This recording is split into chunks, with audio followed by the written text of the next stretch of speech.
todo a los griegos, quienes definieron al tipo de hombre al que se aspira y al que pues nosotros todavía tendemos en nuestras humildes fuerzas a seguir esas huellas como, no sé, como aprendices. Y los maestros griegos pues nos hablan de indicándonos las veredas, indicándonos los caminos, los senderos por donde tiene uno que encauzarse para, pues, para el despliegue del mismo espíritu. La misma noción de paideia pues, tiene esta significación que es la que nos ayuda o más bien es la parte medular de la cultura que nos indica o que nos propicia el ámbito por donde puede desplegarse el espíritu. Aquí pues hay una distinción pues muy clara entre el mundo natural y el mundo cultural. Pues la naturaleza pues no necesita paideia porque pues, la naturaleza está regida por la necesidad natural, ¿no? Por las leyes naturales. No obstante, el único ser eh, que ha venido, ha sido arrojado a la existencia y que trae literalmente nada en su advenimiento, pues es el hombre, viene literalmente desnudo, desnudo en su vestimenta y desnudo también en su conciencia. En el sentido, pues tiene que partir prácticamente de cero y tiene que ir pues asimilando lo que pues sus progenitores, ¿no? El medio ambiente en donde se encuentra, asimilando las enseñanzas, asimilando las conductas, asimilando los deberes, pues para que pueda causarse y pueda crecer y pueda desplegar su ser, ¿no? Bueno, en esta tarde le doy la bienvenida al, pues al doctor Luis Alonso Gerena Carrillo. Él es profesor en la Universidad Autónoma de Morelos. Nos va a platicar sobre una ponencia pues, muy ad hoc de lo que estamos ahora comentando. Lleva como título Una reflexión sobre la primera ciudad de la República de Platón. Presento ahora algunos rasgos o algunos datos biográficos del profesor. Es doctor en filosofía de la ciencia por la UNAM,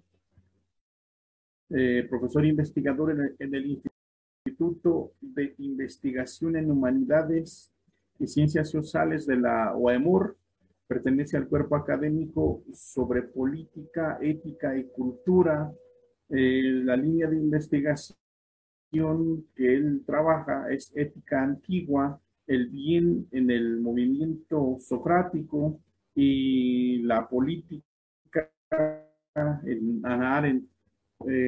Su ponencia pues viene muy ad hoc con lo que estábamos comentando en el sentido de que pues es justamente el pensamiento socrático quien nos conduce o quien nos despierta o quien nos provoca o al menos quien ha provocado o quien provocó en su momento pues a los hombres de la polis pues a estar frente a sí mismos, ¿no? A buscarse a sí mismos.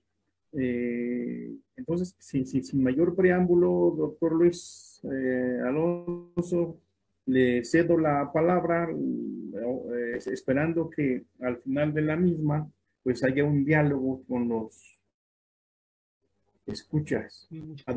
Adelante, por favor, doctor Luis. Gracias, pero bueno, antes que nada, pues agradecerles por la invitación, especialmente a Mariano, que me invitó a este evento personalmente. Y pues bueno, lo que yo espero es justamente, pues, mostrar, digamos, de alguna manera, uno de los aspectos importantes de la educación en la República. Básicamente lo que pretendo es, digamos, como dar luz sobre este texto. Pues hay algunas cosas que quizá pueden ser contribuciones, pero lo que me interesa es fundamentalmente ayudar a la comprensión del texto. Para eso, bueno, preparé un, un trabajo, ¿no? No sé si me puedan permitir compartirlo para que lo vayamos leyendo. Pero es un poco largo, pero yo espero que no dure más de 25 minutos la exposición. Me parece mejor que fuera un texto escrito, ¿no? En No sé si me el pueden ayudar. cintillo de abajo hay una pequeña flechita que dice compartir contenido. Si la puede activar y ya se comparte su pantalla. Share screen. Ah, ya, listo.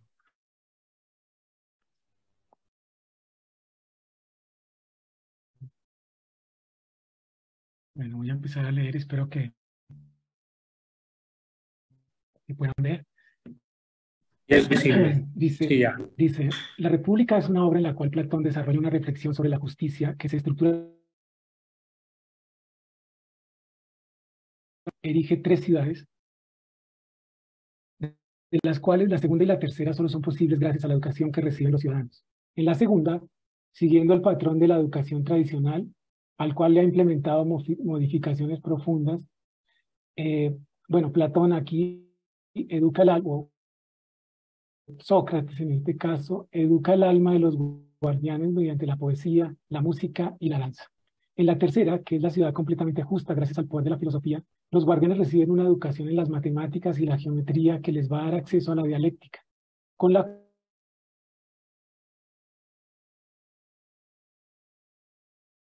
cual puedan gobernar la ciudad. Sin embargo, conoce como la ciudad sana, no es una en la que se pueda vislumbrar un proyecto de educación que la haya constituido, pero tampoco en este sentido una concepción de justicia.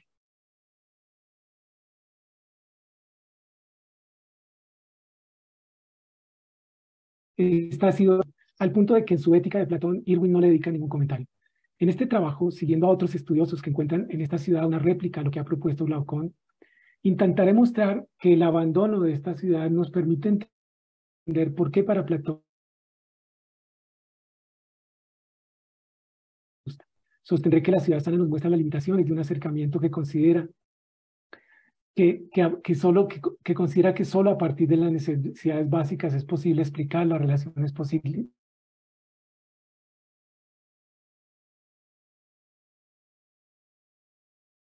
La posición de Glaucón.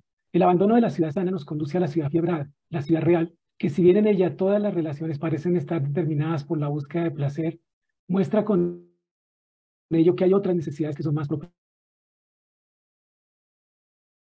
Justicia a partir de esta ciudad, pero purificándola, lo cual se hará mediante un programa educativo con el cual se armonizará el alma y el cuerpo de los guardianes, que permitirá constituir en ellos y en la ciudad la virtud de la justicia.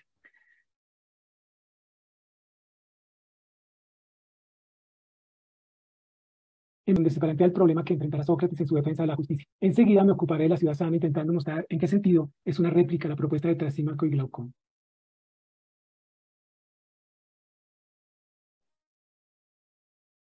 Ciudad y educación. En el apartado quisiera centrarme en lo que podrían considerarse las bases principales que constituyen la ciudad en la propuesta de Glaucón y qué tipo de educación se podría derivar de esta concepción de ciudad. Esta tarea es un poco especulativa, pues ni Glaucón ni Trasímaco intentaré mostrar que la reflexión que ellos emprenden, en la cual buscan establecer que la justicia no es más que un instrumento en manos del poderoso para cometer injusticias o del débil para no sufrirlas, conducen a una concepción de ciudad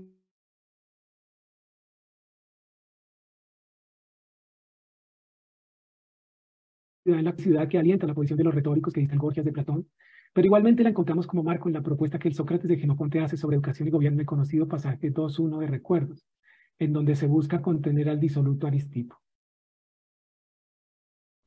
Glaucón presenta su exposición como una revisión de lo que ha expuesto Trasímaco, pues como lo afirma al inicio de su intervención, él ha quedado decepcionado con la defensa que el sofista ha hecho de su causa, es decir, que la injusticia es una excelencia, reclamándole que simplemente se ha dejado encantar por Sócrates, quien por ello no tuvo un contenido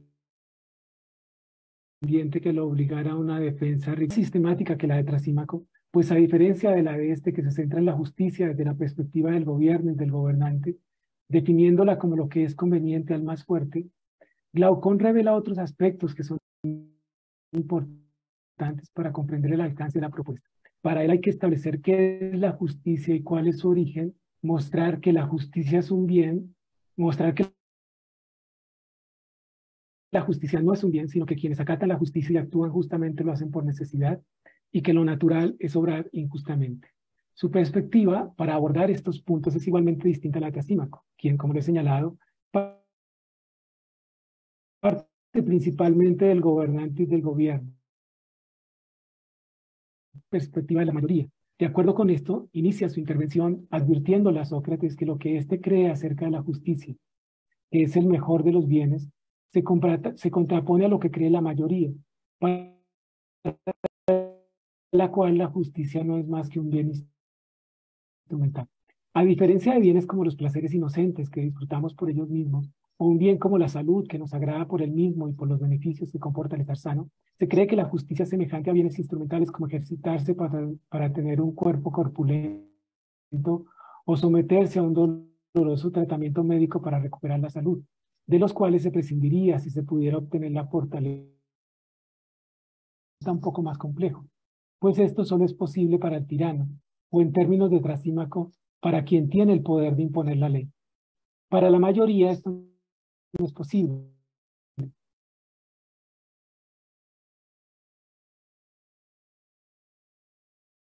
Pues de apoderarse de los bienes de otros, no tiene el poder para lograr el mayor bien, que es cometer injusticia sin ser castigado, pero en cambio puede padecer el mayor mal, sufrir injusticia sin poder vengarse. Por esta razón, la mayoría, que no podía elegir cometer injusticia y no padecerla, tuvo que concertar acuerdos para evitar una u otra situación, estableciendo de este modo a la ley como lo legítimo y lo justo. Y este dicen, perdón, y este dicen es el origen y la esencia de la justicia, que es algo intermedio entre lo mejor, que sería cometer injusticias impunemente, y lo peor, no poder desquitarse cuando se padece injusticia. Por ello, lo justo que está en medio de ambas situaciones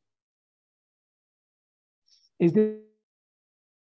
desear cometer injusticias. Pero si lo natural es la codicia, quienes actúan de manera justa no lo hacen voluntariamente, sino por necesidad, debido a que no tienen el poder para cometer injusticias. Si nos imaginamos, nos propone Glaucón, una situación en la cual un hombre justo y un injusto tienen el poder de hacer lo que desean, debido a la codicia, lo que toda criatura busca naturalmente como un bien. De acuerdo con esto, la igualdad o equidad que implica la ley o costumbre, pues supuestamente se aplica a todos, es el resultado de la fuerza o violencia que se ejerce sobre la naturaleza del individuo. Precisamente, en el cual el antepasado de Gil, servicio del rey, se ve completamente libre de la ley y la costumbre, debido a que puede ser invisible o visible a su antojo con solo girar el engaste de un anillo. Gracias a la invisibilidad que le proporciona este anillo, el pastor sedujo a la reina, mató al rey y se quedó con el rey. Este pastor, sin duda, era un hombre justo que respetaba la ley, pero que al verse con el poder de ser invisible y librarse de la coacción social, no tiene reparos en satisfacer deseos que lo llevan a cometer actos injustos.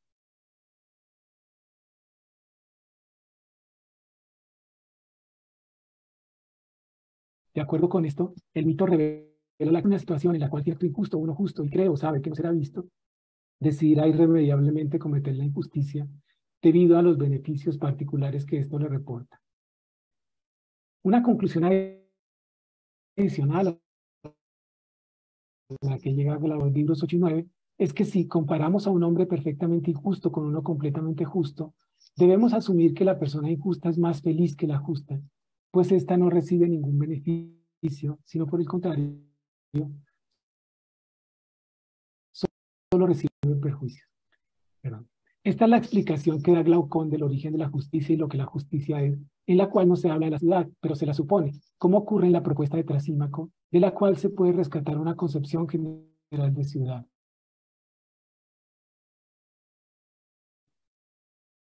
Básicamente, espacio en el cual una comunidad convive y se relaciona mediada por una determinada constitución política, sea esta democrática, oligárquica o tiránica. Hacer este pequeño giro me parece importante porque si vemos esta concepción de justicia desde la ciudad, encontramos que sin importar el régimen en el que se encuentra, cualquier ciudadano, a menos que sea quien gobierna, puede ser vulnerado. De acuerdo con esto, como lo explicita Glaucón, corrigiendo a Trasímaco, para quien la ley le impone el más fuerte, la mayoría acepta la ley porque le da cierta protección. Con la ley no se busca la libertad porque esta solo es posible para que pueda actuar al margen de la misma, el tirano. La ciudad entonces, como lo expresa muy bien el Sócrates de Genofonte, te protege de las amenazas externas y de las internas, pero realmente pueden ser libres. Nos dice el Sócrates de Genofonte. Pero si viviendo entre hombres pretendes no gobernar ni ser gobernado,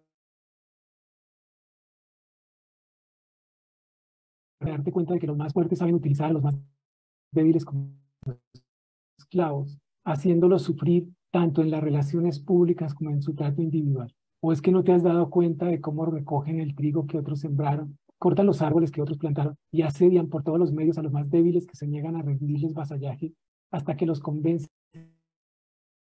de preferir la esclavitud a una guerra contra los más poderosos?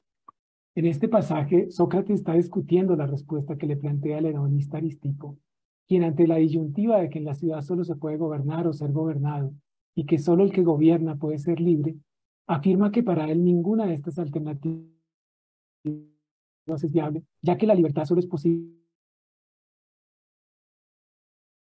En realidad, el problema de que la ciudad ha dejado de ser un espacio de expresión de la libertad y solo tiene sentido porque, como le advierte Sócrates, por fuera de ella los males son mayores. Este Sócrates de Genofonte todavía tiene la esperanza de que en esta ciudad podemos encontrar bienes como gobernarnos a nosotros mismos. Pero desde la visión cruda de Trasímaco y Glaucón, la ciudad solo sirve para contener a la naturaleza codiciosa mediante la ley, lo cual hace inviable la adquisición de bienes como la virtud, pero principalmente la amistad política. Y bueno, aquí me gustaría contrastar esta noción de ciudad, que es, creo yo, básicamente una ciudad, una concepción de la ciudad del siglo IV, ¿no? En donde ya uno ve, pues bueno, eso pues lo dicen los estudiosos, ¿no? Los estragos de la guerra y recuerdos muestran mucho eso, lo que significa la guerra del Peloponeso para la ciudad. Contrastarla justamente con otro texto de Platón, a una época anterior, ¿no? Que es el Protágoras de Platón. Ciudad y ecuación, el mito de Protágoras. De esta manera, lo que cuenta Protágoras en el diálogo homónimo de Platón. El propósito de Protágoras con este mito es explicar por qué la virtud se puede enseñar, a pesar de que, a diferencia de las técnicas, no hay nadie que sea experto en ella, sino que cualquiera puede opinar sobre lo que concierne a la ciudad. Este mito, como se sabe, encargaron a Prometeo y Epimeteo que las dotaran con las capacidades necesarias para sobrevivir. Prometeo accede a que Epimeteo haga el reparto, pero este al final se da cuenta que ha hecho mal la repartición al dejar completamente inerme al ser humano. Para solucionarlo, Prometeo roba el fuego y la sabiduría de Festo y Afrodita, dotando así al ser humano con el conocimiento técnico, que le permite solventar sus necesidades primarias de casa, vestido, calzado y alimentación, pero que le resulta insuficiente para protegerse de las bestias, debido a que no tiene la capacidad de organizarse y vivir en comunidad. Cuando los seres humanos se reunían con el fin de fundar una ciudad, no podían evitar atacarse entre sí. Zeus, temiendo que la raza humana se extinguiera, decide otorgarle el sentido moral y la justicia con los que el ser humano pudo fundar. Sin embargo, se trata de un conocimiento que, a diferencia del conocimiento técnico, que lo tienen ciertos individuos, fue repartido a todos sin distinción. A todos, dijo Zeus, y que todos sean partícipes, pues no habría ciudades si solo algunos de ellos participaran, como de los otros conocimientos. Además, impone una ley de mi parte, que al incapaz de participar del honor y la justicia lo eliminen como una enfermedad de la ciudad. Que Zeus ha dotado, se les exige responsabilidad política, sino también por el hecho de que una acción injusta o una confesión de injusticia o de no aceptar las leyes que aprueba la mayoría es reprobado por cada uno. Asimismo, que es algo que se enseña y que se considera uno de los conocimientos más importantes para el ser humano, se puede apreciar en el castigo que se inflige a quien ha cometido un delito y que tiene como fin que el delincuente no recaiga, sino Protágoras, con que medita del modo siguiente: ¿acaso existe o no algo de lo que es necesario que participen todos los ciudadanos como condición para que exista una ciudad? Pues en eso se resuelve este problema que tú tenías y en ningún otro punto. Porque si existe y es algo único, no se trata de la carta, sino de la justicia, de la sensatez y de la obediencia a la ley divina. Y en resumen, esto como unidad es lo que proclamo que es la virtud del hombre. Si existe eso de lo que deben participar todos, de hacer cualquier cosa y sin ello no. Y al que no participe es preciso enseñárselo y castigarle, tanto si es niño como si es hombre o mujer, hasta que por medio del castigo se haga mejor. Y al que no obedezca, por más que se le castigue y enseñe, un incurable. Protágoras agrega que si se observa la educación que se imparte en la ciudad, se encontrará que lo que se persigue en ella es la formación en la virtud, pero además que ésta se imparte desde la más temprana al niño lo que es justo y lo que es injusto, lo feo y lo bello, lo impío y lo pío. Asimismo, al ir con el maestro se espera que antes que la enseñanza de las letras y de las citas, en la educación tradicional, en la que se le enseña poesía, música y danza. Finalmente, en la vida política, la comunidad se encarga de educarlo en el conocimiento de las leyes. Como se puede apreciar en este acercamiento muy general al texto de Protágoras, es el resultado de esta capacidad que cada uno tiene para la virtud. La educación no tiene otro fin que la formación política, y se podría decir que es impartida por cada ciudadano. Él mismo no se considera alguien con un conocimiento privilegiado que por eso imparte a los otros. De todos modos, si alguno hay que nos aventaje siquiera un poco para conducirnos a la virtud, es digno de estima. De estos creo ser yo uno, y aventajar a los demás en ser provechoso a cualquiera en su desarrollo para ser hombre de bien, de modo digno del salario que pretendo, y aún de más, como llega incluso a reconocer el propio discípulo. Política y educación en la propuesta de Trasímaco y Glaucón. Trasímaco y con el Glaucón difiere completamente de esta visión de la política que nos presenta Protágoras. Para Trasímaco la política es una técnica, como por ejemplo la medicina, y en este sentido el político, el que gobierna, tiene una posición privilegiada, como la tiene cualquiera que maneja un conocimiento técnico. Y bueno, aquí también esto muestra justamente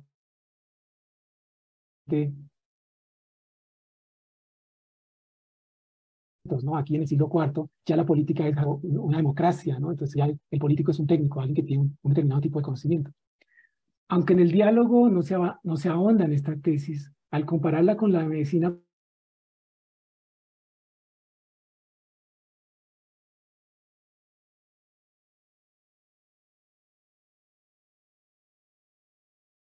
podemos suponer que para el arte político es técnica, y lo que la constituye como tal es que el técnico conoce la relación entre fines y medios, conoce la clase de los objetos con los que trata y puede dar razón de sus naturalezas y operaciones. De acuerdo con esto, Trasímaco sostiene que el que gobierna es infalible al usar esta técnica. Si se equivoca, no lo hace en tanto que gobernante. De este modo, en sentido estricto, ya que quieres que hablemos estrictamente, ningún artesano se equivoca, puesto que el que se equivoca al carecer del conocimiento respectivo, se equivoca en algo que no es artesano, se equivoca cuando es gobernante, aunque todos digan que se equivocó el médico o se equivocó el gobernante. Interpreta pues de esta forma ahora lo que respondí entonces. Para decirlo en el sentido más estricto de los términos, el gobernante en tanto es lo mejor para sí mismo, y esto es lo que debe hacer el gobernado. Sin embargo, a diferencia de la medicina que no persigue el bien de sí misma, sino el bien de su objeto, la técnica de la política tiene como fin la conveniencia del que gobierna. La justicia es el medio que responde mejor con la política es el pastoreo. Así que el gobernante es similar al pastor que cría las ovejas para beneficiarse de ellas. Trasímaco, como es claro, no habla de educación en estos pasajes, pero para su propio beneficio. De tal modo que no solo en el gobierno se la use para fines particulares, sino también para tener siempre ventaja en los distintos contratos y convenios que se hacen con otros. En este sentido, como lo indica Glaucón, adquirir esta técnica nos permitiría ser invisibles para cometer las injusticias que queramos. Glaucón lo entiende como un cálculo con el cual podemos ser injustos sin ser incriminados. En primer lugar, el hombre injusto ha de actuar como los artesanos expertos.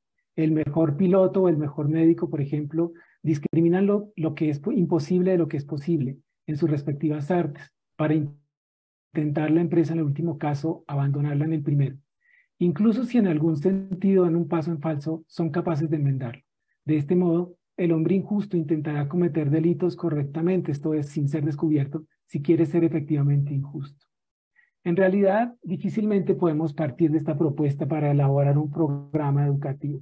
Más bien vemos a los individuos que usarían este instrumento para ser vetados en las instituciones, o quizá, como lo sugiere Adimanto, como miembros de organizaciones secretas, aparentando ser justos para cometer todo tipo de injusticias. Sin embargo, Adimanto intenta mostrar que la educación tradicional logra el objetivo que para Trasímaco solo es posible mediante una técnica tan sofisticada como la que él ha propuesto. Pues para Adimanto esta educación se ha encargado de enseñar que lo que se tiene que buscar no es ser justo, sino parecerlo. En los discursos acerca de la justicia y la injusticia que encontramos en la región, en los poetas y en la gente común, así como en la actitud que se tiene ante los ricos e injustos en la vida cotidiana, es evidente que se aprecia la injusticia sobre la justicia y que, en este sentido, todos buscan parecer justos por los beneficios que obtienen, pero a nadie le interesa. La primera ciudad o la ciudad sana, con la cual Sócrates empieza la defensa de la justicia siguiendo los lineamientos que le han impuesto los dos hermanos, Glaucón y Adimanto. Mostrar que el justo lo es voluntariamente y por tanto que la justicia es un bien que se busca por sí mismo y por sus consecuencias. Como se sabe, la primera ciudad es solo el paso inicial de una larga reflexión sobre la justicia que implicará la construcción de dos ciudades más, así como la elaboración de un aparato epistemológico muy complejo. Intentaré mostrar solamente que con la primera ciudad se puede entender por qué para Platón la construcción de la ciudad justa solo es posible mediante un sólido programa educativo. La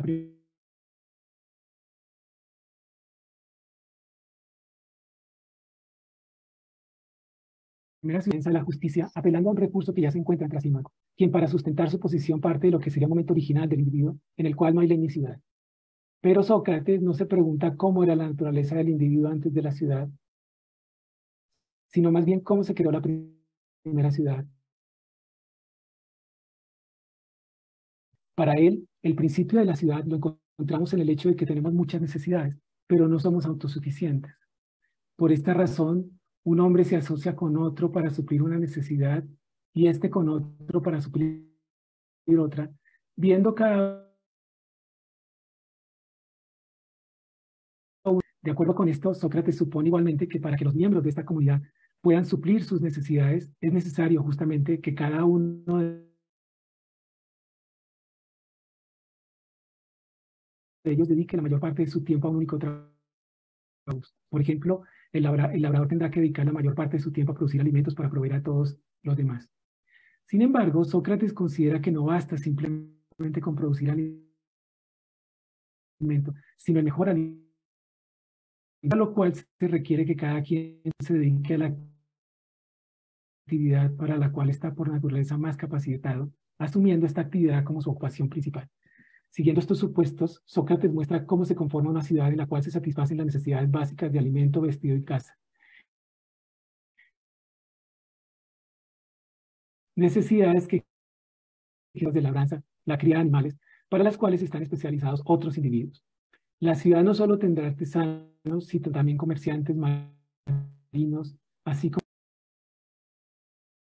que la ciudad tiene el tamaño suficiente para considerarla terminada, y aunque se pregunta cómo surgiría en ella la justicia y la injusticia, no se detiene en una sugerencia de Imanto, sino que prefieren atender primero en ver cómo viven los habitantes de esta ciudad. Así comienza a describir las actividades principales con las cuales los habitantes de la ciudad producen lo que necesitan, cómo trabajan en el verano y en el invierno, y cómo se alimentan y descansan después de las faenas. Pero en este momento interviene Glaucón, advirtiéndole a Sócrates más placenteras. Sócrates accede a esto y agrega que postres de higos, garbanzos y habas, describiendo también la forma sencilla en que se lee. No obstante, Glaucón no puede ocultar su descontento. Afirma que esta ciudad de Sócrates sería en realidad más y dispone la comida en mesas con condimentos y postres. Sócrates no discute esta crítica de Glaucón, sino que al contrario, le parece adecuada. Por ello, en lugar de seguir examinando cómo surge la ciudad, la justicia y la injusticia en esta primera vez, procede más bien a hacer el examen partiendo de otra ciudad, la ciudad que considera enferma e inflamada, porque en ella existen este tipo de placeres que exige Glaucón. Este paso ha desconcertado a los estudiosos, pues no queda claro por qué se expone una ciudad que se llama sana y verdadera, para luego simplemente pasar de largo de ella. Crombie simplemente la considera un falso comienzo. Julianas, un poco más condescendiente, afirma que esta ciudad solo sirve para introducir el principio de especialización que será central para la concepción de justicia de la segunda ciudad. Pero otros estudiosos simplemente ven en ella el ejemplo de lo que no debe ser una ciudad, pues a diferencia de la justicia de la ciudad ideal, no tiene ningún principio racional que impida su colapso. Y bueno, y así es como ellos explican por qué Sócrates simplemente la abandona. Sin embargo, hay otras lecturas de esta primera ciudad que no la para la defensa que hace Sócrates de la justicia, en que se constituye como una réplica de la explicación del origen de la justicia que desarrolla Glaucón, y que él presenta como una versión corregida de lo expuesto por Trasimaco con el primer libro. Precisamente, si bien la ciudad sana se contrapone a un acercamiento como el de Glaucón, sigue a este en el sentido de que su unidad está dada a partir de relaciones contractuales, por lo cual depende de elementos externos. Si comparamos, encontramos que pone en entredicho su tesis básica según la cual hay un momento original del ser humano en el que no hay ley ni gobierno, sino solo el deseo de apoderarse de los bienes de los otros, la pleonexia.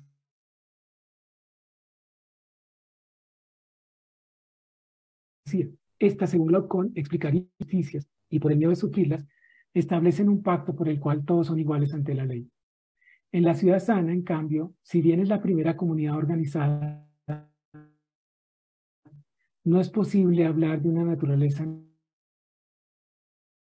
de sofisticación, sino que se requieren las técnicas para suplir las necesidades de sus integrantes, lo cual conduce igualmente a una comunidad autorregulada que, aunque no tiene ley ni gobierno, no cae en el exceso.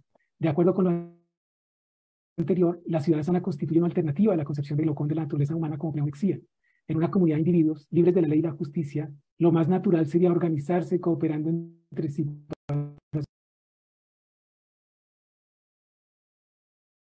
Intenta dar una explicación histórica de cómo surge una ciudad, sino más bien responder a la pregunta de qué es lo que básicamente requiere una comunidad para constituirse como cuál resulta más básico que el miedo a sufrir daño, pues este solo se presenta si hay bienes que puedan ser arrebatados. Sin embargo, como he mostrado, Sócrates abandona esta ciudad, reaccionando al comentario de Glaucón de que esta ciudad sería más apropiada para que en ella vivieran los cerdos.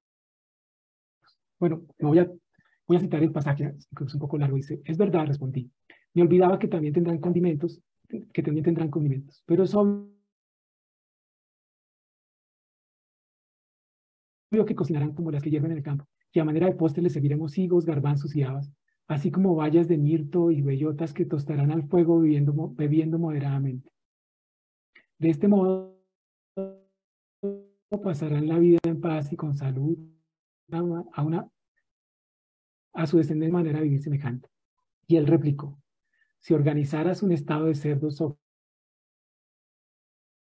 Sócrates, les darías de comer otras cosas, pero no de comer cerdos. Esta es la respuesta que Sócrates da a Glaucón. Glaucón, en cambio, no inquirí. Lo que se acostumbra, respondió, que la gente se recueste en camas, pienso, para no sufrir molestias, y coman sobre mesas manjares y postres como los que se dispone actualmente.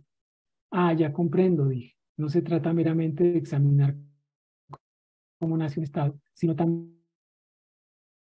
cómo nace un Estado lujoso. En realidad, Glaucón con su comentario, eso es lo que creo yo, no se refiere solo a la dieta, sino en general a la manera en que los habitantes de la ciudad sana celebran y conviven, quejándose de que no duermen en cama ni sirven la comida en mesa. Glaucón no está solo denostando la dieta de los habitantes, saltan determinados tipos de placer, a partir de lo cual la encuentra más apropiada para los cerdos.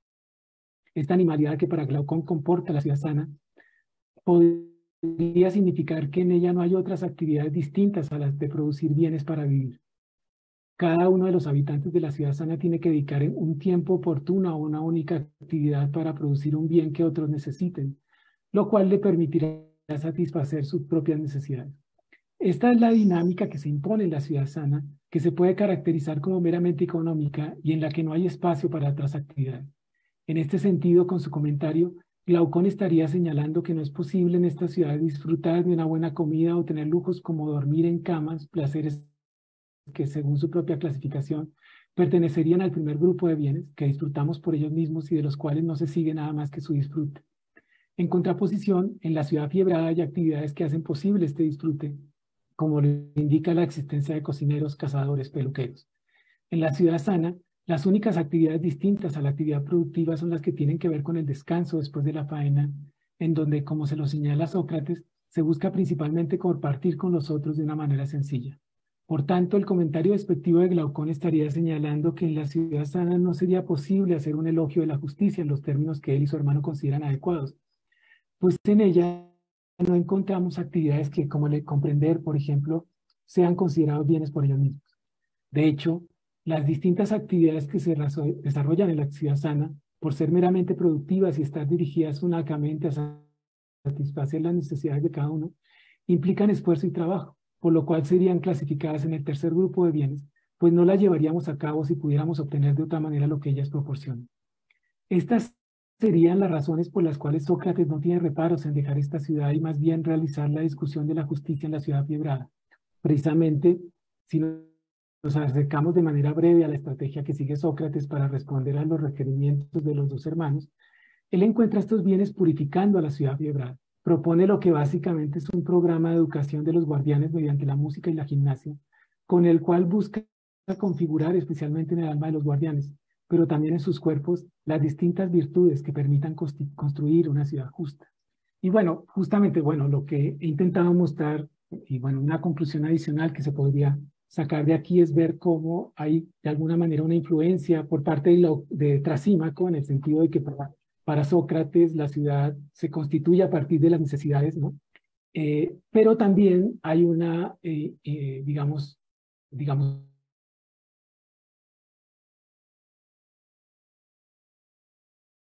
un acercamiento a Protágoras que se reducen a las técnicas, no son suficientes para explicar lo político, ¿no? Lo político tiene que incluir otras necesidades. Y en este sentido, justamente Platón, como todos lo sabemos, va a introducir otras nociones, otros tipos de deseo que son los que pueden explicar precisamente otros tipos de placeres que son los que van a ser de alguna manera los que van a permitir estructurar una ciudad justa. Y bueno, esa es, digamos, toda mi propuesta, ¿no? Y muchas gracias.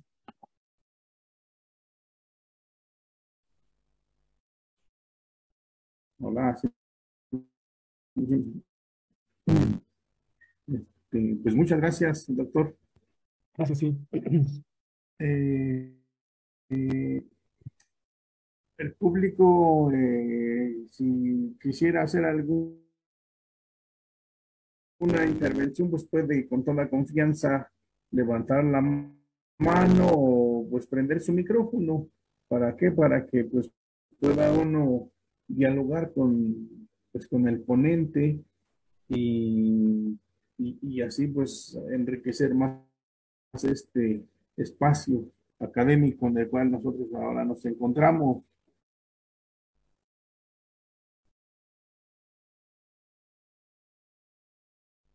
Josué, si quisieras decir algo o comentar algo, Josué Manzano está, sí está en la lista, pero creo que no está presente.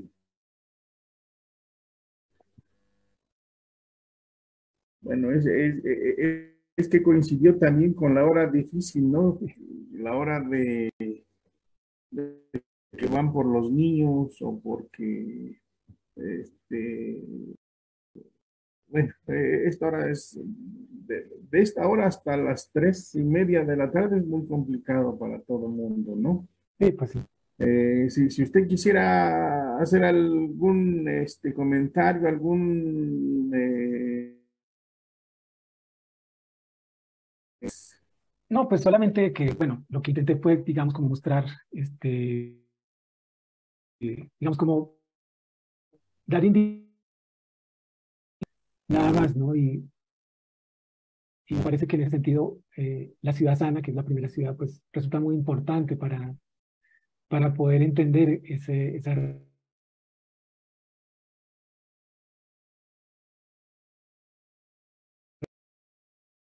con eso, pues también creo que a partir de esta ciudad sana uno puede entender por qué Platón emprende un proyecto como el que él emprende en la República, ¿no? Porque él cree que es necesario justamente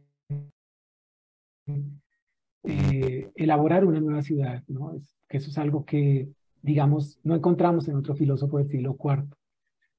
Platón es el único que piensa que es necesario, digamos, como reestructurar la ciudad otra vez. O sea, eso es algo que lo interesante justamente es que para él es necesario partir precisamente de la ciudad real, pero esa ciudad real necesita purificarse, ¿vale? Que es precisamente lo que han hecho Trasímaco, Glauco, bueno, Trasímaco, y también Xenofonte y otros filósofos del siglo IV, ¿no? O sea, ellos lo que tratan de hacer es desde la ciudad real, digamos, proponer cambios políticos, ¿no? Pero Platón sí cree que es necesario reestructurarla completamente, ¿no? Y él lo hace justamente porque solamente así, como lo muestra en este pequeño paso de la ciudad sana a la ciudad apiedrada, ¿no?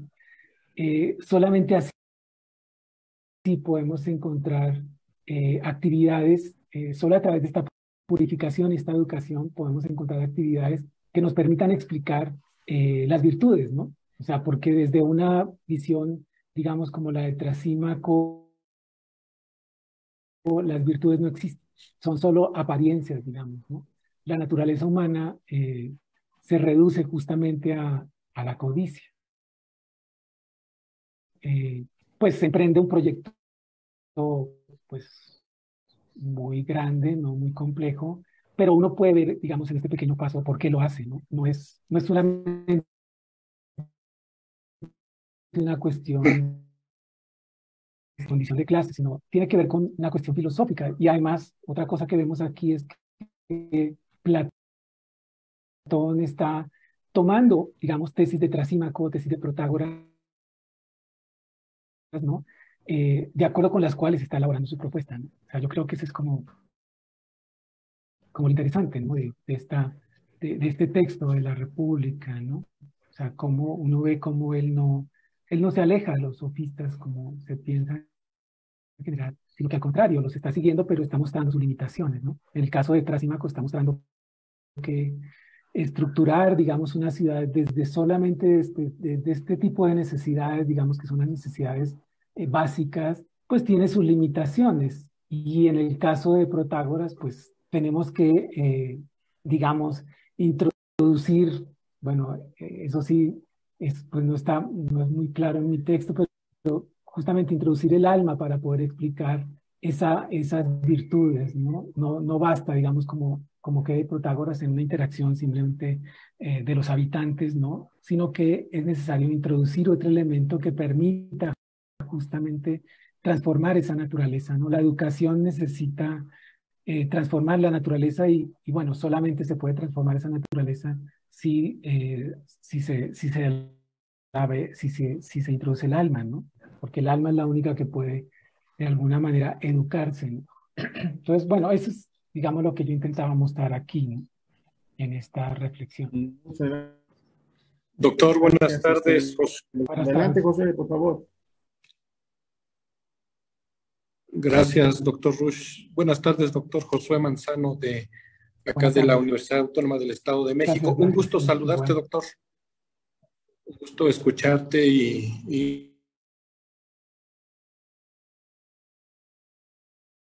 conocer sobre lo que ha determinado el decurso de Occidente. Veo que hay un espacio de 200 años mínimo entre Tales de Mileto y Platón. Un poquito antes de Tales de Mileto, pues se encuentra toda la estructura de la filosofía griega, de la religión griega, con sus sacrificios, sus ritos, sus mitos, sus plegarias, eh, con todo el sentido que otorga toda esta estructura a una sociedad y que no podríamos llamarle de otra manera, sino también como paideia, una paideia religiosa, si se quiere, en este sentido, ¿no? Después viene Tales de Mileto, viene todos los filósofos llamados presocráticos, los filósofos materialistas, que proponen que la fisis es el sustento de lo real, de lo que acontece ante nosotros. Ya no es solamente el orden divino, ya no es solamente la necesidad y la libertad que viene representada por medio de los trabajos heroicos, sino que ahora ya solamente con esta nueva visión que tienen los filósofos desde Tales de Mileto, aparece la naturaleza como fondo de todas las cosas.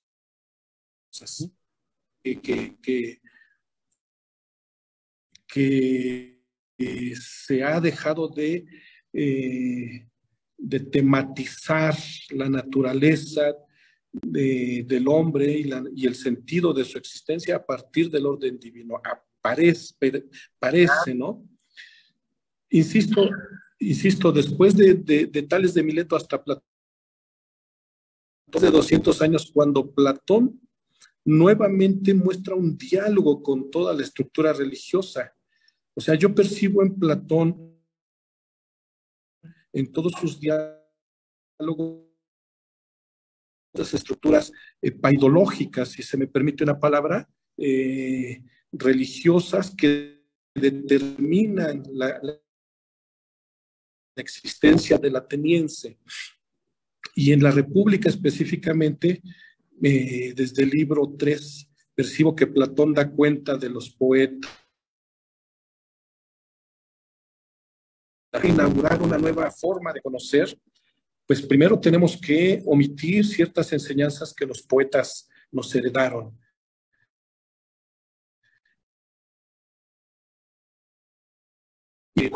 Me parece muy atinado que comentaste hace unos minutos, integrar el principio de identidad metafísico que permite que se identifique la voluntad de saber del filósofo, en este caso de Platón,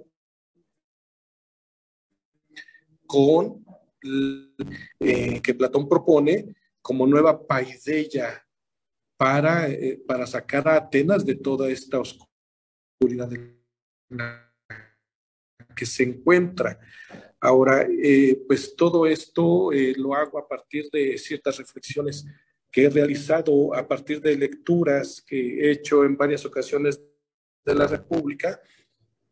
Y bueno, ahora escuchando tus aseveraciones, doctor, ¿qué reflexión te merece esto? Es todo. Pues, o sea, yo creo que, pues sí, tú tienes razón en que pues, es algo que uno pueda evitar, ¿no? O sea, pero creo que en esta, digamos, en estos, y bueno, y se ha sostenido justamente que para la fundación, justamente de la ciudad, ¿no? Platón de algún modo se apoya en aspectos religiosos, ¿no? Pero yo creo que este primer paso, o sea, él sí está siguiendo especialmente a Trasímaco, ¿no? O sea, yo creo que él, en ese sentido, está elaborando una propuesta política siguiendo justamente los lineamientos de la política de su momento, ¿no? O sea, él no se está apartando de esa concepción política, ¿no? Pero está mostrando las limitaciones de la misma también, ¿no? O sea, eso es como lo que él hace y luego otros aspectos. Bueno, por ejemplo, pues el Dios, ¿no? O sea, Dios, un Dios único, ¿no? Que es como, de alguna manera, en cierta forma, una especie de base también para, para la constitución de la ciudad, ¿no? Pero además también, pues él hace toda una reformulación de las propuestas de los poetas tradicionales, ¿no? Él no acepta esas propuestas, ¿no? O sea, él considera que es necesario refundar la ciudad, que también es una posición de la política de su tiempo, ¿no? O sea, alguien como Trasímaco, si bien Adimanto piensa que está siguiendo a Homero, pues de alguna manera Trasímaco está pues, creando toda una posición política que no toma en cuenta a la educación tradicional, ¿no? O sea, pues yo creo eso, pero sí, sin duda también habría que tener en cuenta ese aspecto religioso, ¿no? Aunque creo que en este interesado más en fundar la ciudad desde una posición política, digamos, yo creo. Bueno, gracias. Gracias, doctor Luis. Gracias, Josué. Eh, no sé si Oscar quisiera agregar algo o alguno de los asistentes, Marcelo Pérez Silva, si quisiera usted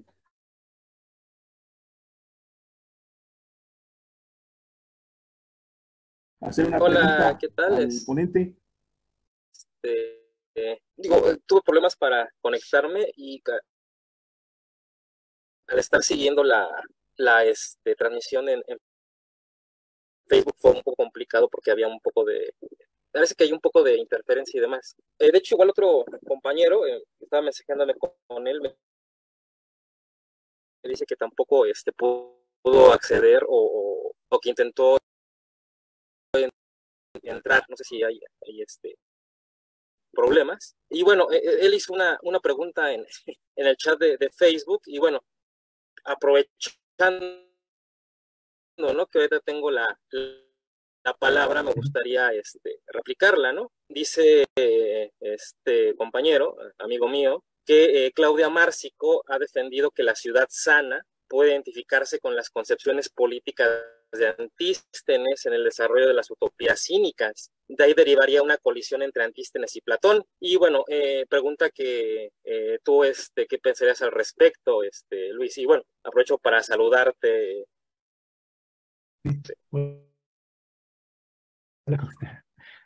Sí, sí, gracias por escucharme también. Pues bueno, esa es pues digamos, esa fue la pregunta con la que yo empecé a estudiar la ciudad sana, ¿no? Y bueno, y creo que, que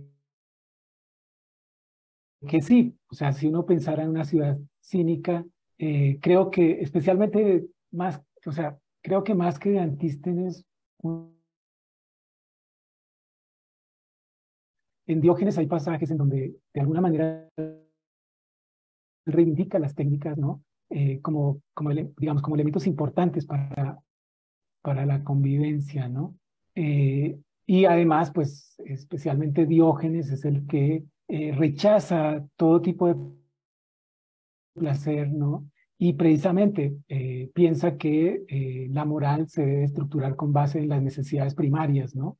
Que no debe haber otro tipo de necesidades, ¿no? Y está mostrando las limitaciones de una propuesta como esa, ¿no? Sin embargo, bueno, yo, pues es algo que estoy viendo por ahora, ¿no? O sea, en este acercamiento a la ciudad sana, porque bueno, lo que primero hice fue como dedicarme a entender el texto de Platón, ¿no? Y de hecho, pues esto que leí ahora es un artículo que está en dictaminación, ¿no? Pero yo pienso que Platón aquí está, digamos, haciendo una propuesta que de alguna manera recoge como el parecer de varios socráticos de su tiempo, ¿no? Es decir, bueno, de hecho, pues cito a Jenofonte justamente porque Jenofonte, bueno, claro, Jenofonte es una fuente de Antístenes, ¿no? Pero Jenofonte justamente él entiende la ciudad como esta ciudad en donde impera la ley del más fuerte y en ese sentido yo creo que para él una ciudad ideal sería, pero de alguna manera también me parece a mí, esta podría ser una propuesta como la de Aristipo, por ejemplo, ¿no? O sea, Aristipo pensaría que a lo más que llegaríamos es a una ciudad como la ciudad sana y en la ciudad, ¿no? Entonces, como que Platón aquí está, de alguna manera, enfrentando una concepción de ciudad que está en Antístenes, ¿no? Yo creo que en Antístenes sí, pero también, precisamente, digamos, y Aristipo, ¿no? Yo creo que también Aristipo podría pensar en una ciudad, o sea, podría pensar que la ciudad ideal solo sería esa, digamos, ¿no? Una ciudad en donde solo hay interacciones económicas, ¿no? Y que por esa razón él dice, pues no, esa ciudad no es una... Creo que eso, y en ese sentido justamente Platón,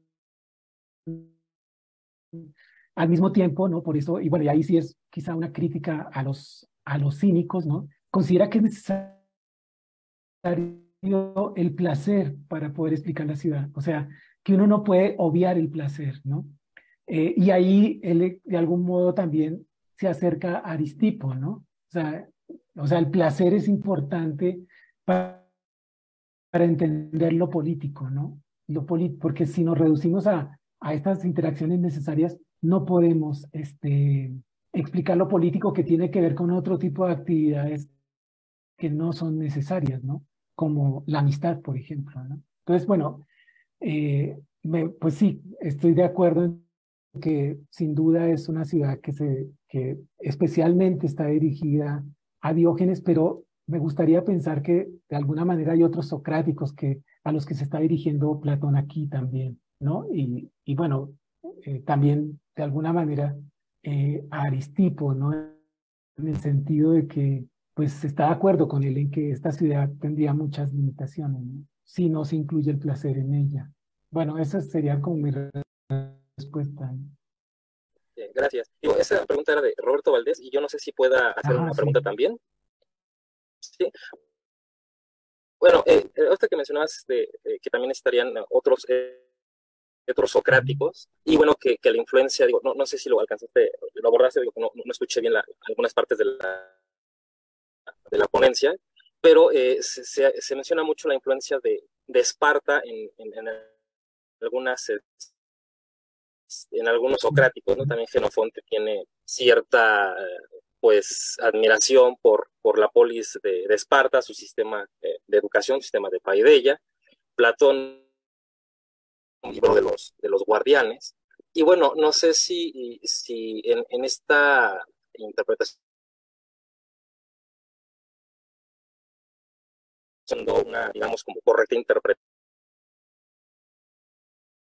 o la mejor interpretación de la educación espartana, dado que, bueno, muchos de los socráticos llegaron a tener, si no influencia, al menos cierto gusto por algunos aspectos de la educación espartana, sobre todo estos aspectos de, pues, de la autarquía, de comer lo mínimo, tener una ejercitación. Entonces, yo no sé si también aquí habría una, digamos, lucha de interpretación de los socráticos, en este caso Platón, por hacer una exégesis más fuerte Sí, de la educación sí, yo espartana. creo que Y eso sí, o sería, sea, sin duda. O sea, y aquí sí hay como digamos,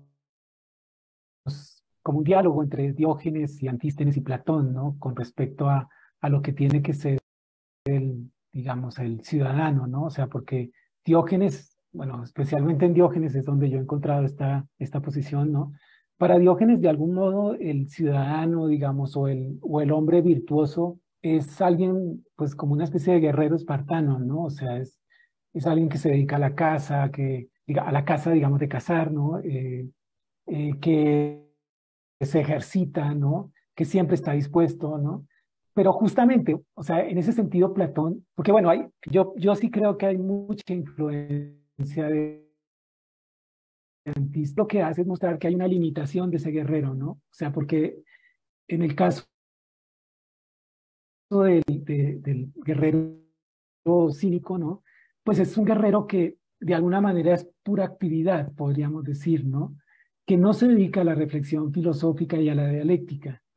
Y de acuerdo con eso, y precisamente es alguien que se dedica como a vigilar, ¿no? A hacer que la ley se cumpla, ¿no?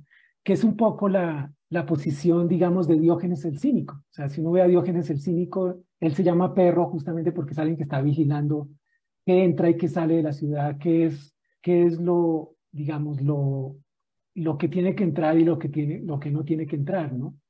En ese sentido, yo creo que Platón sí asume la noción del guerrero, pero ese tipo de guerrero, precisamente por eso él lo pone como un auxiliar, ¿no? Es el que se dedica a velar para que la ley se cumpla.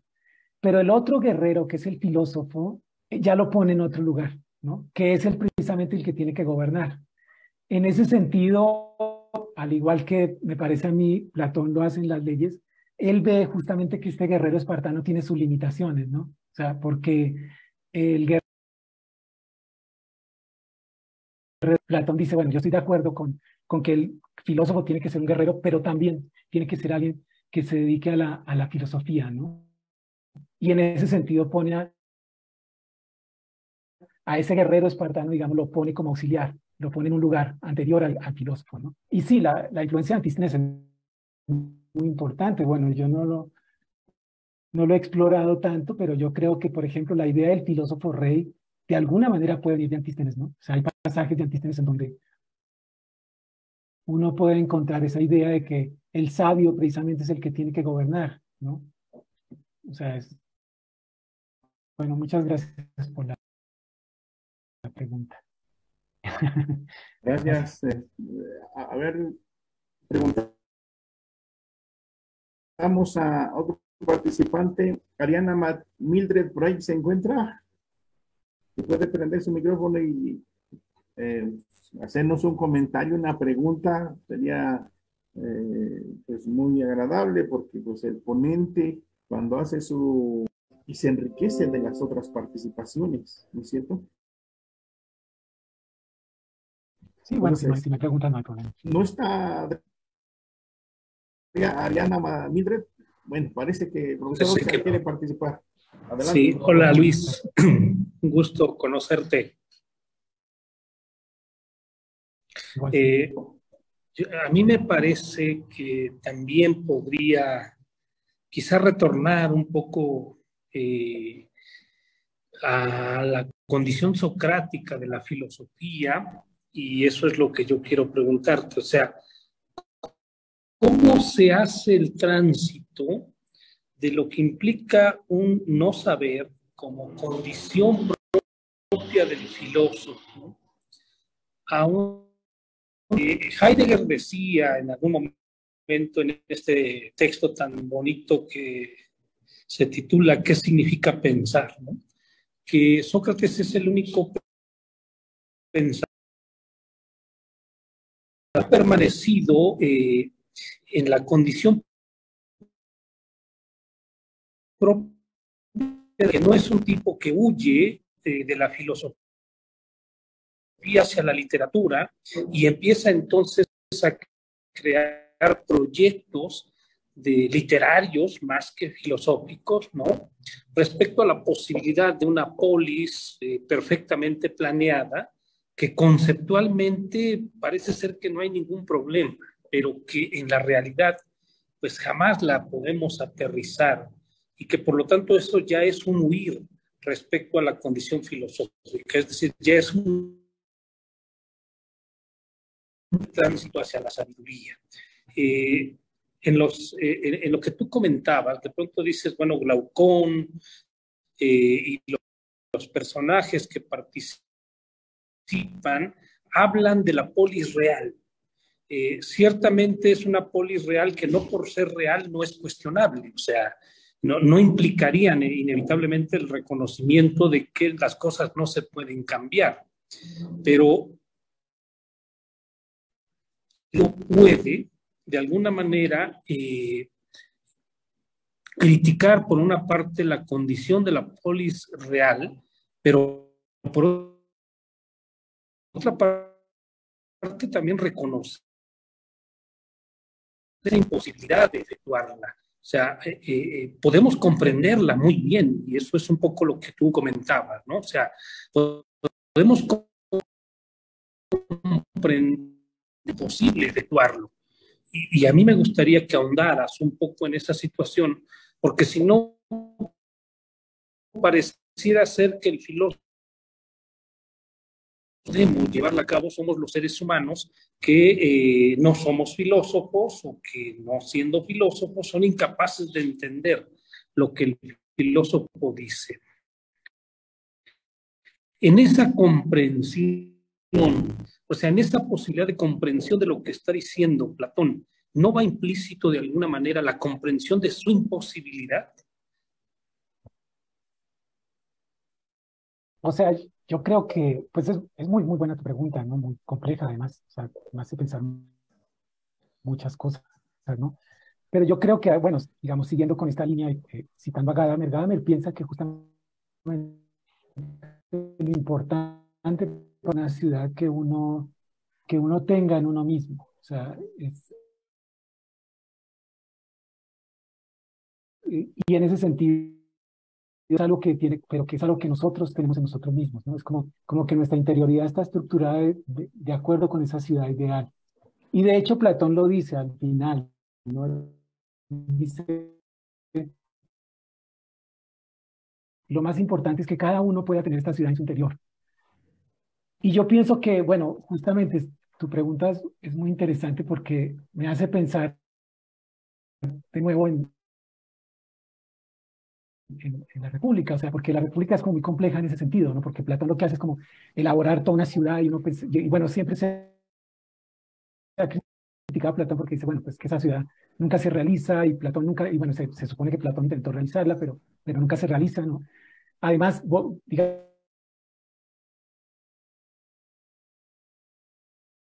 digamos, política dentro de la ciudad real, digamos, él se constituye como un filósofo que critica dentro de esa ciudad, ¿no? Y precisamente hay una disputa, yo creo, entre considera como digamos, el que sigue a Sócrates en ese sentido. Diógenes no quiere crear una nueva ciudad, sino irse como en un crítico, como una especie de... Y esto también está en Genofonte. Genofonte tampoco quiere cambiar la ciudad, estructurar una nueva ciudad, digamos, ¿no?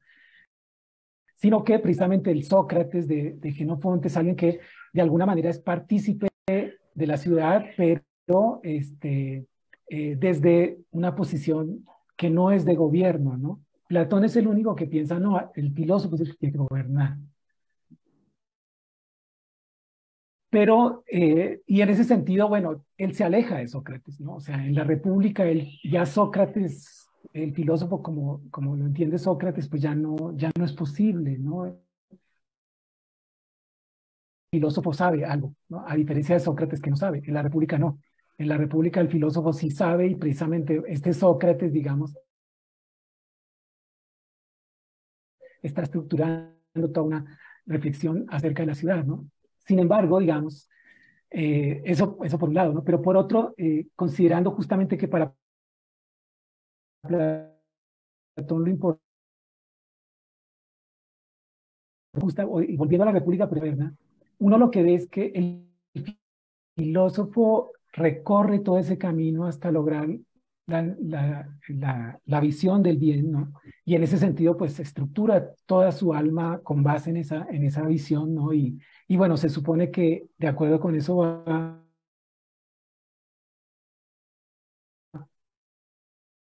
el filósofo vuelve a la ciudad. Y esa ciudad a la que vuelve es precisamente la ciudad real, ¿no? Y ahí el filósofo, dice Platón, está ciego, ¿no? Y tiene que empezar a reconocer todas las cosas de nuevo porque esa ciudad es como de alguna manera vuelve a esta posición del Sócrates, ¿no? De la apología, como porque el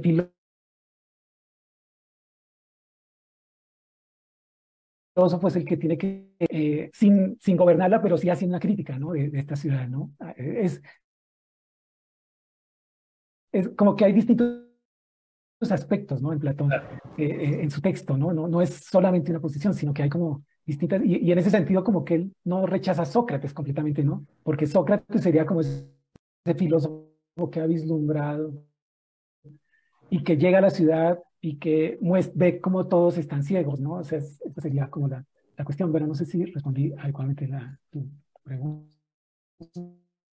Sí, y gracias. Digo que marca dos maneras de concebir la filosofía. Y no estamos diciendo que una sea peor o mejor, ¿no? O sea, el filósofo arquitecto, al estilo de Platón, ¿no? El filósofo topógrafo que traza la ciudad con sus coordenadas muy correctas, con su distribución muy precisa, siempre se va con la idea de que eso es posible, ¿no? Y por eso retomaba a Heidegger, porque al punto dice, pero eso ya es literatura, o sea, eso ya es como guardan en esa ficción, renunciando precisamente a la condición de la filosofía como ignorancia. Entonces, que a veces ponemos demasiado esfuerzo en comprender la quimera, o sea, dice Zambrano en el texto este del el filósofo que coloca la filosofía en la utopía, o sea, en el sin lugar, en lo que no tiene lugar en este mundo, y que por lo tanto es como sencillo resguardarse ya en esa creación conceptual que de pronto puede ser muy sugerente también, pero no obstante ya está precisamente ubicada en esa, o más bien desubicada de cualquier lugar, ¿no? Entonces, a veces cuando uno ve la cantidad de textos que hay sobre la obra de la República, por ejemplo, ¿no? Que son miles de textos que se han escrito a lo largo de la historia, uno se pregunta, o sea, ¿qué pasa ahí? ¿Por qué no podemos terminar de comprender la República? Podría uno decir, porque cada quien la lee desde su época, cada quien la lee de su acervo, cada quien, pero no obstante, ¿no? En realidad estaríamos, desde mi punto de vista, ¿no? Tratando de interpretar la quimera y esa quimera, pues sobre ella podemos hacer cualquier lectura, pero en última instancia siempre nos quedamos con ese sabor de boca, ¿no? De que es irrealizable. Y bueno, eso daría sí, para pensar. Aunque yo creo que pues, hay que seguir Gracias. como la idea de Gadamer, ¿no? Porque justamente Gadamer lo que dice es esta ciudad interior para hacer crítica Claro. política, ¿no? O sea, interiorizamos la ciudad y es con base en ese modelo, digamos, que nosotros podemos hacer una crítica de la ciudad. Esa sugerencia de Gadamer es muy interesante, ¿no? Porque justamente cuando hace crítica política, pues tiene una visión de cómo tiene que estar estructurada la ciudad, ¿no? Y en ese sentido, pues bueno, está como utopía es central para hacer la crítica, ¿no? Bueno, creo yo, ¿no? O sea, Claro. Sí, es interesante. Por eso digo, se puede convertir en un diálogo que se hace la crítica a la polis democrática, a sus vicios, a sus demencias, ¿no? Y sin embargo no hay un proyecto, o sea, que serían dos recursos de la Pero bueno, muchísimas gracias. No, Yo gracias a ti. realmente agradezco tu participación muy lúcida, muy clara, y creo que hemos tenido la oportunidad de encontrar herramientas que nos permiten. Gracias. Gracias, Gracias a ti. Oscar. Yo quisiera hacer un comentario al respecto, ¿no? Y bueno, y ya después el doctor Luis, pues también que haga algún tipo de observación. Eh, Justamente en uno de los diálogos de Platón que se llama el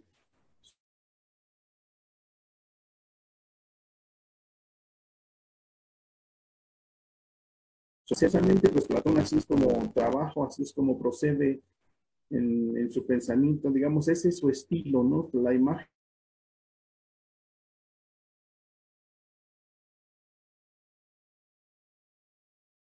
de esta manera va el concepto juntamente con la alegoría, ¿no?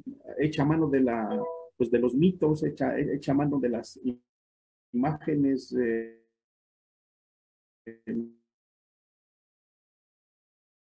los argumentos. Y en este diálogo que pues trae a colación la figura del andrógino, pues, se nos dice que pues, estos andróginos en el origen eran tan temerarios, eran tan completos, eran circulares, que pues eran vanidosos, no eran muy orgullosos, eran engreídos, se creían suficientes de tal suerte que pues se metieron hasta la cocina de los dioses, atentaron en contra de los dioses creadores. En ese sentido, pues los dioses se sintieron un poco ofendidos y se sintieron intimidados. El atrevimiento de este ser estaba compuesto de 4 brazos, de 4 pies, de 2 cabezas, y que con estas criaturas, porque no podemos tampoco eliminarlas.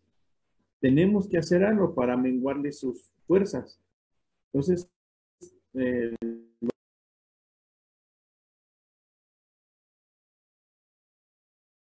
tomaron la siguiente decisión, cortarlos por la mitad. Y dijeron, bueno, de esta manera, pues los dividimos,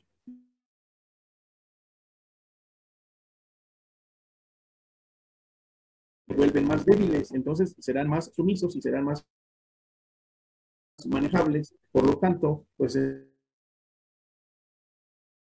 engreídos como antes lo venían siendo. Pues el cuchillo y fue partiendo uno por uno a los andróginos, cortándolos por la mitad. Es curioso esta imagen del pensamiento platónica, que si nosotros nos demoramos un poco, no solamente en esta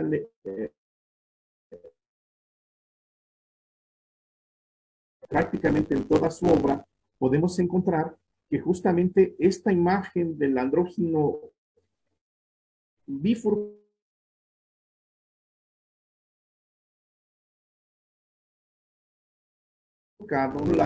la imagen dominante en todo su pensamiento, en el sentido de que a lo que existe le hace falta algo más, ¿no? A lo que hay, a lo que, a lo que nos sale al paso, pues, a la república en este caso, ¿no? Como que como que debe tener algún tipo de referente contra el cual tengamos o podamos contrastarlo. Bueno, en ese sentido, pues, como que se entiende y por eso, pues, un poquito este asunto pues, de la utopía. Evidentemente ven a Platón, pues,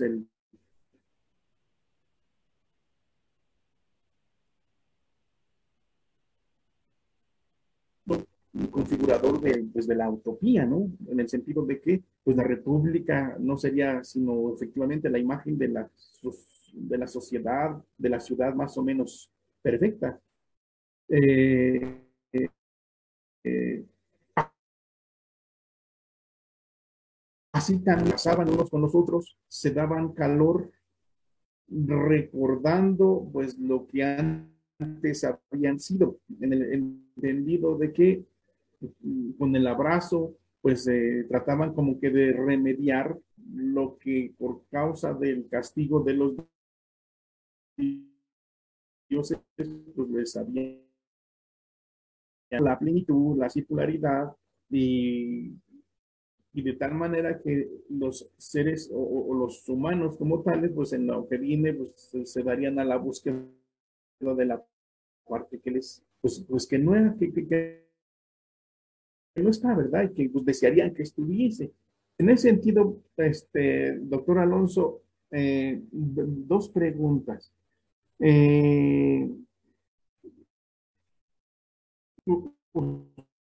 Usted, con la imagen de la República Perfecta, pues pues deriva o proviene justamente de esta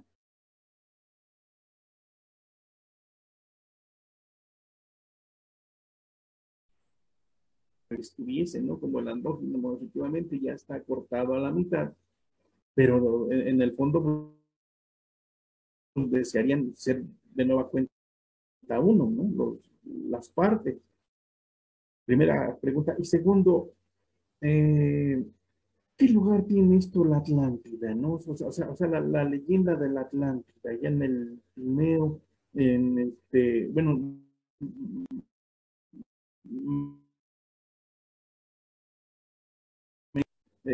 imagen o de este nombre de la ciudad de la Atlántida que fue devorada pues, por el mar. ¿Qué relación entonces existe entre este anhelo de república pues, más o menos ecuánime, más o menos perfecta, y esa noción, esa imagen, esa alusión a la Atlántida, ¿no? La cual pues muchos se han dedicado a buscarla, incluso hay National Geographic, en Discovery Channel, podemos ver los documentales y dicen, aquí estaba, estaban construidas sus calles y así era su sociedad. Si quieres decir algo, Luis, adelante. Sí, el mito que tú mencionas, que digamos, el relato de Aristófanes, ¿no? En el banquete. eh, pues sí, yo creo que sí, Platón, de alguna manera, bueno, este Sócrates del banquete, sí lo toma, en el sentido de que justamente no podemos definirnos sino a partir de la relación con los otros, ¿no? Yo creo que eso es algo que sí toma Platón de Aristófanes, ¿no? Y eso pues uno lo puede ver en el relato de Diotima, ¿no? Cómo Diotima explica justamente eh, la relación a partir o sea, cómo explica la creación de las cosas a partir de la relación de los unos con los otros, ¿no? Y eso es algo que también está presente en la República, ¿no? O sea, justamente la ciudad, no, en la ciudad cada quien tiene una determinada función y es esa función la que, digamos, es ese conjunto de funciones de la justicia, ¿no? En ese sentido, pues no, Platón no cree como en los individuos, digamos, ¿no? Sino que nosotros solo podemos, o sea, nosotros necesitamos complementarnos con los otros. Yo creo que esa es una tesis que Platón sí toma de Aristófanes, ¿no? De este relato que hace Aristófanes en el banquete, ¿no? Eh, y que, bueno, se expresa también en el conocimiento, ¿no? O sea, Platón en ese sentido tampoco abandona el diálogo, ¿no? Y bueno, lo que muestra al inicio, por ejemplo, del banquete es que ese relato de Aristófanes tiene mucho que ver como con la forma en que pues justamente el conocimiento es algo que uno elabora a partir del diálogo con nosotros, no es algo que uno tenga, ¿no? Sino que más bien digamos, lo elabora a partir del diálogo. Pues yo creo que en ese sentido sí, claro, como tú lo dices, tu comentario es muy pertinente justamente porque es algo que encontramos en la República, ¿no? La ciudad es esa interacción entre unos y otros y la justicia solo es posible por esa interacción. Si alguien no interactúa de la manera en que tiene que interactuar, ya no es posible la justicia, ¿no? No, y en ese sentido no podemos decir que hay alguien que es justo si la ciudad no es justa. Bueno, muy desgraciado, ¿no? O sea, que es precisamente lo que da origen a, digamos, al tirano, bueno, digamos, el que empieza, con el que empiezan toda esta decadencia de la ciudad justa, ¿no? Y bueno, con respecto a a la Antártida, pues bueno, el Timeo, me parece, bueno, yo creo que es un recurso, digamos, de Platón, un recurso con el que Platón, precisamente como él mismo lo dice en el Timeo, con esta ciudad uno puede tener idea de que sí hubo un momento anterior en el que el ser humano, digamos, y porque uno podría ser muy pesimista en este momento, por ejemplo, ¿no? En este momento en el que estamos viviendo, por ejemplo, uno podría decir, bueno, pues que el ser humano es así, o sea, estamos acabando con el planeta y todo eso y no hacemos nada, o sea, seguimos consumiendo, ¿no? Uno podría decir, bueno, pues no, es que el ser humano es así, por eso también en el Timeo recurre a esta ciudad anterior, él dice, es que hubo un momento en que el ser humano no era así, o sea, y en el ser humano. Y eso es algo que sí es muy religioso, yo creo, ¿no? Porque eso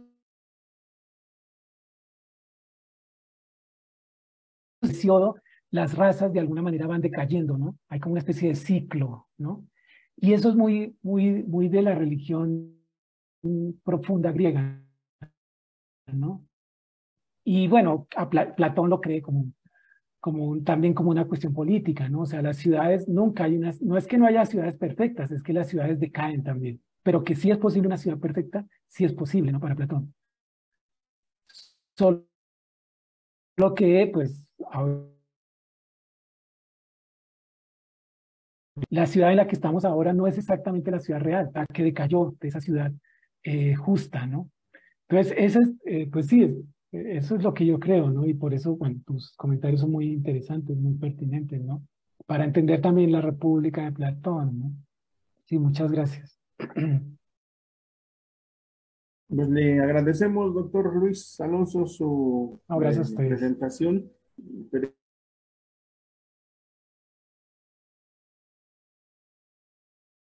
Esperemos que no sea la última. Disfruté mucho escribiendo el texto, gracias. O sea, yo, pues bueno, me dedico a la República en todos estos años y pues bueno, nunca lo había visto desde la perspectiva de la educación, como concentrándome ahí. Y eso pues me ayudó mucho a ver muchas cosas. Entonces yo también les agradezco a ustedes esta invitación y este tema, ¿no? Que sin duda es muy importante. Y bueno, para mí lo fue, pues ahora, de alguna manera, ahora tengo otra visión de la República, ¿no? Más, pues creo que más acertada. Bueno, pues Muchas gracias. un aplauso en la distancia y electrónica. Y pues a los demás les invitamos a que ahí permanezcan. En un momento pues viene la siguiente actividad.